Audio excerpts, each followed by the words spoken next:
नमस्कार बच्चों, आज की वीडियो में हम क्लास 5 हिंदी पाठ 17 छोटी सी हमार नदी कविता की वर्कशीट करेंगे। हमने कविता को पढ़ लिया था, इसकी क्वेश्चन आंसर कर लिए। अगर वो वीडियो आपने अभी तक नहीं देखे हैं तो उसका लिंक आपको डिस्क्रिप्शन बॉक्स में मिल जाएगा। तो सबसे पहले हम लेते हैं ऑब्जेक्टिव क्वेश्चन। इसमें आपके सामने क्वेश्चन है और उसके 4 ऑप्शन है। आपको क्वेश्चन को अच्छे से पढ़ना है, चारों ऑप्शन को सही से देखना है और चूज करना है कि इसका राइट आंसर क्या होगा।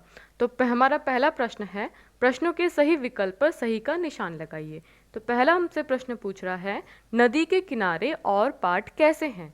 आपके सामने 4 ऑप्शन हैं, ऊंचे और ढालू, नीचे और समतल, गहरे और ऊंचे, गंदे और संकीर्ण। अगर आपने पोयम को अच्छे से पढ़ा है तो इसका आंसर आपको बहुत अच्छे से आता है। इसका क्या होगा, ऊंचे और ढालू। नदी किनारे क्या है, ऊंचे, और पाट कैसा उसका, ढालू।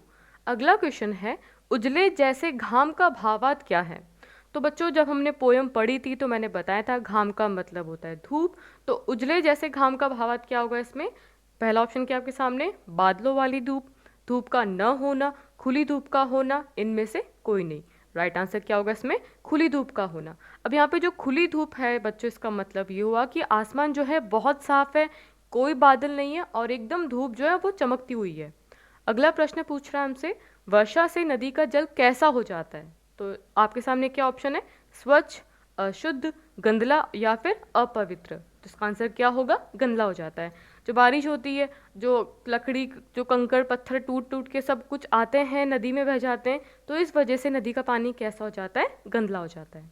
अगला प्रश्न है, टोले में कौन से उत्सव की खूब धूम मच जाती है। आपके सामने 4 ऑप्शन है, वर्षा उत्सव, ईद, गुरु पर्व या क्रिसमस। आंसर क्या होगा इसका, वर्षा उत्सव। अगला है, हुआ हुआ कौन करता है। आपके सामने क्या ऑप्शन है, भालू, सियार, कुत्ता या मैना। क्या होगा इसका आंसर, हुआ हुआ कौन करता है, सियार करता है। किचपिच कौन करता है इनमें से, तोता, कोयल, मैना या चूहिया।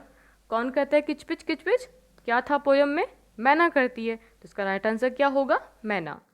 प्रश्न 2 क्या पूछ रहा है, सही कथन के सामने सही तथा गलत के सामने गलत का निशान लगाइए। तो पहला कथन क्या है, गर्मियों में मवेशी और अन्य पशु आसानी से नदी पार कर जाते हैं। तो बच्चों, गर्मियों में नदी में पानी बहुत ही कम होता है, घुटनों तक होता है, तो उस वक्त मवेशी और अन्य पशु आसानी से नदी पार कर जाते हैं। तो इसके सामने हम सही का निशान लगाएंगे। अगला क्या है, नदी के दूसरे तट पर खजूर और महुए के पेड़ हैं। आप पोयम याद करो, पोयम में क्या था, नदी के दूसरे किनारे आम के बगीचे और ताड़ के वन थे। तो ये कथन क्या हो जाएगा, गलत हो जाएगा। छोटे बच्चे बीच नदी में जाकर उछल कूद करते हैं। बीच नदी में बच्चों जाएंगे तो बच्चे डूब जाएंगे ना, तो वो उछल कूद कहाँ करते हैं, नदी के किनारे करते हैं। तो ये कथन भी क्या है, यहाँ पे गलत है। बहुएं थाली कटोरी रगड़ रगड़ कर धोती हैं, बिल्कुल सही बात है। जो नदी के किनारे रेत है उससे जो बहुएं हैं वो थाली और कटोरी रगड़ रगड़ के धोती हैं। प्रश्न 3 हमसे पूछ रहा है, निम्न शब्दों में से उचित शब्दों का प्रयोग करके रिक्त स्थान भरिए। आपके सामने शब्द दे रखे हैं और नीचे ब्लैंक दे रखी है। आपको अच्छे से पढ़ना है कि किस जगह पे क्या शब्द आएगा। पहला है, नदी की डैश टेढ़ी मेढ़ी है। तो नदी की क्या टेढ़ी मेढ़ी है, क्या होगा यहाँ पे आंसर, धार। नदी के एक तट पर डैश फूले हुए हैं, क्या फूले हुए हैं, कांच फूले हुए हैं। और कांच कैसा होता है, मैंने आपको दिखाया था कांच के फूल कैसे होते हैं। तो यहाँ पे आंसर क्या आ जाएगा, कांच। बच्चे नदी तट पर डैश मछलियां पकड़ते हैं। तो बच्चे नदी तट पर क्या पकड़ते हैं, शब्दों में से देखिए क्या होगा इसका आंसर, छोटी छोटी मछलियां पकड़ते हैं। डैश और डैश के एक कारण कोलाहल उठता है, और कोलाहल का मतलब होता है शोर। तो किसकी वजह से शोर उठता है, वेग और कलकल। वेग मतलब होता है उसकी जो धार होती है ना बच्चों, स्पीड, उसकी वजह से, और जो पानी की आवाज़ होती है ना, कलकल, उसकी वजह से कोलाहल उठता है। अगला है, पेड़ों की छांव में ब्राह्मण डैश रहता है। तो पेड़ों की छांव में कौन रहता है, पेड़ों की छांव में ब्राह्मण टोला रहता है। नदी के डैश ऊंचे हैं, क्या है यहाँ पे आंसर क्या आएगा, नदी के किनारे ऊंचे हैं। प्रश्न 4, कविता की पंक्तियों का अर्थ लिखिए। यहाँ पे कविता की पंक्तियाँ लिखी हुई है, पहले तो उसको अच्छे से पढ़िए और उसका अर्थ बताइए। छोटी सी हमारी नदी टेढ़ी मेढ़ी धार, गर्मियों में घुटने भर भिगोकर जाते पार। पार जाते ढोर डंगर बैलगाड़ी चालू, ऊंचे हैं किनारे इसके पाट इसका ढालू। आपने इसको अच्छे से पढ़ लिया, अब इसका अर्थ बताइए क्या होगा। हमारी नदी छोटी है और इसकी धार कैसी है, टेढ़ी मेढ़ी है। गर्मी के दिनों में इसमें घुटने भर तक पानी होता है, अतः इसे पार करना सबके लिए आसान होता है। चाहे वह आदमी हो या जानवर या बैलगाड़ी, हर कोई आसानी से पार कर लेता है। इस नदी के किनारे कैसे हैं? ऊंचे हैं। और इसके पाट कैसे हैं? ढालू है। अगला है, बहुएं लोटे थाली मांझती रगड़ रगड़ कर रेती, कपड़े धोती घर के कामों के लिए चल देती। इसका अर्थ क्या होगा? घर की औरतें नदी से बालू लेकर बर्तन जैसे कि लोटे और थाली हैं वो उसको मांझती हैं, फिर कपड़े धोती हैं और उसके बाद अन्य काम करने के लिए घर को चल देती है। अभी हमने पंक्तियों के भावार्थ बताए हैं।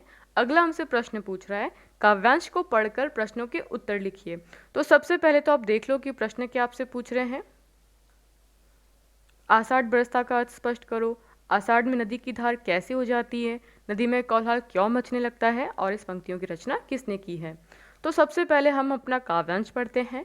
जैसे ही आषाढ़ बरसता, भर नदियां उतराती, मतवाली सी छूटी चलती, तेज धार दन्नाती, वेग और कलकल के मारे उठता है कौलाहल, गंदले जल में घिरनी भंवरी भंवराती है चंचल, दोनों पारों के वन वन में बज जाता है रोला, वर्षा के उत्सव में सारा जग उठता है टोला। तो आपने काव्यांश को पढ़ लिया है। एक बार वापस अच्छे से पढ़ लीजिए क्योंकि हमको क्वेश्चन के आंसर करने। तो हमारा जो पहला प्रश्न है, आषाढ़ बरसता का अर्थ स्पष्ट करो। इसका उत्तर क्या हो जाएगा? आषाढ़ के महीने में जब खूब वर्षा होती है तो उसे हम क्या बोलते हैं? आषाढ़ बरसता। अगला प्रश्न है, आषाढ़ में नदी की धार कैसी हो जाती है? उत्तर क्या होगा इसका? आषाढ़ में नदी की धार काफी तेज हो जाती है। अगला प्रश्न पूछ रहा है, नदी में कोलाहल क्यों मचने लगता है? नदी में एकदम शोर क्यों हो जाता है? उत्तर क्या होगा? नदी की तेज चाल से इतनी कलकल की आवाज आती है कि चारों ओर शोर मच जाता है। और हमारा अंतिम प्रश्न क्या है? इस पंक्तियों की रचना किसने की है? उत्तर क्या होगा इसका? श्री रविंद्रनाथ ठाकुर। तो बच्चों, आज की वीडियो में हमने वर्कशीट सॉल्व की है। वीडियो पसंद आए तो इसे लाइक कीजिए, दोस्तों के साथ शेयर करें एंड चैनल को सब्सक्राइब करें। Thank you so much.